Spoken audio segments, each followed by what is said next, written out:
Are you serious? Are you serious? Okay, guys. Look, Jerusalem, the cup of trembling. All right. The burden of the word of the Lord for Israel. This is a cup of trembling. We have 2 Palestinians have been killed this morning in the anti-U.S. protest after the United Nations, of course, voted 128-9 to reject Jerusalem as the capital of Israel, and 35 other nations abstained, meaning the world was 176-7 against the United States and Israel. That is sad. If you count the United States and Israel, it's 176-9. What? Now, here's what happened. 2 people were killed in Israel. The scripture says in Zechariah 12, "Behold, I will make Jerusalem a cup of trembling unto all the people round about, when they shall be in the siege, both against Judah and against Jerusalem. And in that day will I make Jerusalem a burdensome stone for all people. All that burden themselves with it shall be cut in pieces, though all the people of the earth be gathered together against it." And that happened, folks. That happened. It just virtually the whole world. I'll share with you in just a moment who the 9 nations are, the United States and Israel plus the other 7 that stood with Israel on the city of Jerusalem. But first, let's go to the Crusader Journal. Begley reporting out of Reuters that Israeli troops shot dead at least 1 Palestinian today. A Gaza health official is saying, as reports and that protest intensified against Washington, D.C.'s recognition of Jerusalem as Israel's capital. A UN General Assembly resolution passed yesterday rejecting U.S. President Donald Trump's December 6th Jerusalem declaration, and did little to calm the Palestinian anger. Of course, it won't. It don't matter what you do. You're never going to calm the anger. You read the scriptures, it is a cup of trembling. And oh, by the way, the UN doesn't have authority to reject Donald Trump's proclamation and recognition of Jerusalem as the capital of Israel. Israel says it's their capital. The United States acknowledges that. Now, if the rest of the world don't want to, that's their problem. But Israel is a sovereign nation. They can declare this their capital. And under even UN rules, all sovereign nations have a right to declare their capitals. So it's a useless vote here. It is not binding, it's non-binding, and it means nothing. Trump is acknowledging what is already established. The world just won't accept it. And of course, when the Muslims go to Friday prayers, they always come out of there as a peace-loving religion that they are, right? Fridays? No! They blow up, burn tires, throw petroleum cocktails, stab people, and it gets uglier by the minute. And that's what's happening again after Friday prayers. Instead of thousands of Palestinian protesters, many of them throwing rocks, confronted Israeli security forces along the Gaza border fence in all of the occupied West Bank 7 cities and in East Jerusalem. In Bethlehem, the traditional birthplace of Jesus Christ, smoke from burning tires billowed into the streets just 2 days before Christmas celebrations.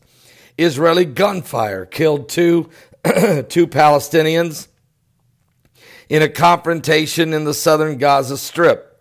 A spokesman for the Palestinian Health Ministry said, putting the number of wounded at 40 today, half of them shot with live ammunition, and the rest of them shot with rubber bullets. Others, of course, overcome by gas, tear gas. In a statement, the Israeli military said some 2,000 Palestinians faced off against the Israeli troops at the Gaza border fence. It said the crowd threw stones and rolled burning tires at the Israeli soldiers, who responded with riot dispersal measures And they did fire live rounds selectively toward the main instigators. Protesters chanted, "Trump is a coward. Trump is a fool." Among the wounded was a man dressed as Santa Claus. What?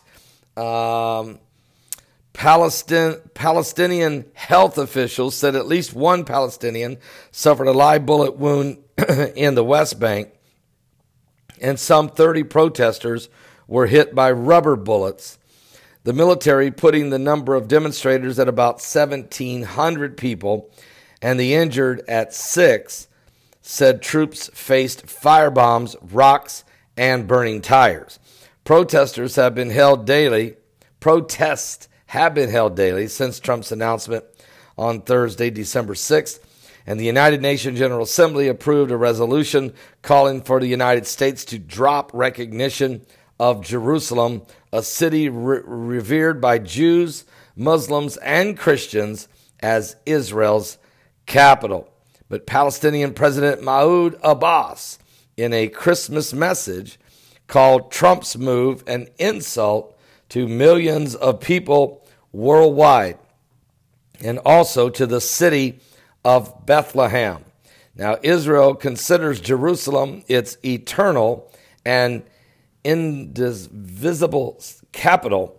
Palestinians want the capital, an independent Palestinian state, to be in the city's eastern section, which Israel captured in 1967 in the Middle East War and annexed it in a move never was recognized internationally, except by some nations like the United States. Now, most countries regard the status of Jerusalem as a matter to be settled in an eventual Israeli-Palestinian peace agreement, although the process is stalled. 9 countries voted against the United Nations resolution. 35 countries abstained. 21 countries did not even cast a vote. And the ones that stood with Israel in this whole thing were Guatemala, Honduras, the Marshall Islands, Micronesia, Nauru, Palau, Togo, the United States of America, and Israel. Those 9 countries stayed together and voted yes, Jerusalem is recognized as the capital of Israel. 35 nations abstained, including Canada, and 21 did not vote at all, and 128 voted no. So 128 to 9, with 21 countries not voting and 35 countries abstaining to vote. So we'll wait and see what this all means. Obviously, it has no power.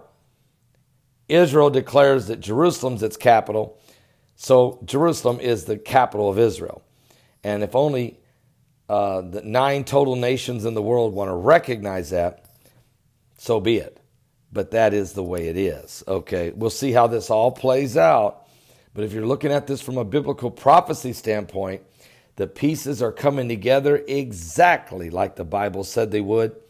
Exactly. It seems as if almost the whole world is coming against Israel.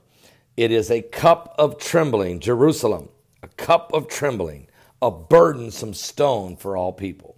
We're in Zechariah 12, but folks, it doesn't stop there. Eventually, there is an attack on the city of Jerusalem, and you can find that in Zechariah 14. But to be quite honest with you, the third temple will probably be built before Zechariah 14 attack, which not only is it an attack, it looks like half the city is going to fall. The women are ravished, the houses are rifled, and the Lord returns upon the Mount of Olives, and an earthquake splits the Mount of Olives in half. Okay, and it's a massive earthquake. But then in that same chapter, after that happens, then all the people of the world from every nation comes to Jerusalem to worship the King, the Messiah, the King of Kings. That would be Jesus Christ or Yeshua. And they will come to worship him where? In the temple, and keep the Feast of Tabernacles. All right. Now, the temple's not built yet. So what's happening is we're in the burdensome stone right now. We're in the cup of trembling. We're in Zechariah 12, but we still got to have the temple built before Zechariah 14 comes. So that's right where we're at. We're in Zechariah 12, and the cup of trembling is the process we're in. All right. Wow. Don't miss today's live broadcast. Starts at 12 noon Eastern. My guest, Mike from around the world. We're going to be talking to Mike about Planet X and an update on the 5 waves of energy. Planet X, or the binary system, or Nibiru, or planet number 9, whatever you want to call. What is causing the gravitational pull? What's creating the 5 waves of energy that's been recognized by NASA now? Also, we're going to talk about North Korea. Will there be war after the Winter Olympics? We're going to talk about the black hole that scientists say we will see in the year 2018. And we're going to talk about AI technology. Where are we going? And how far are we really? Can we get an inside information? Are you serious? Don't miss today's live broadcast. Starts at 12 noon Eastern. And we're going to bring Mike on as soon as we can get him on the phone. So it will be early in the program. Don't miss it. See you at 12 noon Eastern at my website, PaulBegleyProphecy.com. Also right here on this YouTube channel and all the rest of the networks that we're on.